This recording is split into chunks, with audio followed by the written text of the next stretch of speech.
ടിങ്കു, ഞാൻ നിന്നെ വളരെയധികം സ്നേഹിക്കുന്നുണ്ട്. അതുപോലെ എന്നും നിന്റെ കൂടെ തന്നെ ഉണ്ടാകുവാനും ആഗ്രഹിക്കുന്നു. പക്ഷെ നീ ഒരു കൊക്കാണ്.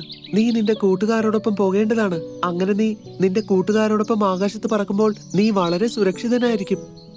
ഇത്രയും പറഞ്ഞപ്പോൾ തന്നെ ടിങ്കു ടിൻഡിന്റെ നെഞ്ചോട് ചേർന്നു. ടിൻഡിനും ടിങ്കുവിനെ ചേർത്ത് പിടിച്ചു.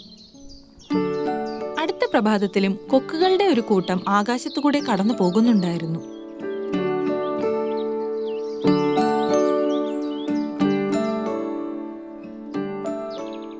പോകൂ ടിങ്കു, പോയി നിന്റെ കൂട്ടുകാരോടൊപ്പം നിന്റെ യഥാർത്ഥ ജീവിതം ജീവിക്ക്. ഐ ലവ് യു അച്ഛാ. ഐ ലവ് യു ടു കുഞ്ഞേ. ഇത്രയും പറഞ്ഞ് ടിങ്കു ആകാശത്തേക്ക് പറന്നുയർന്നു. അവൻ വേഗം തന്നെ തിരികെ വന്നാൽ മതിയായിരുന്നു. എന്റെ ആഗ്രഹം നമ്മൾ 3 പേരും എന്നും ഒരുമിച്ചുണ്ടാകണമെന്നാണ്. ആ സമയം ഒരു മനുഷ്യൻ വനത്തിനുള്ളിൽ ചുറ്റിത്തിരിയുകയായിരുന്നു. എവിടെയാണവൻ? അവൻ ഇവിടെ എവിടെയെങ്കിലും തന്നെ ഉണ്ടാവേണ്ടതാണല്ലോ. ഈ സമയം ടിങ്കു മറ്റു കൊക്കുകളോടൊപ്പം പറക്കുകയായിരുന്നു. കൂട്ടരെ, നമുക്ക് കുറച്ചു സമയം ആ പാറയുടെ മുകളിലിരുന്ന് വിശ്രമിക്കാം. ശരി മാസ്റ്റർ ജി.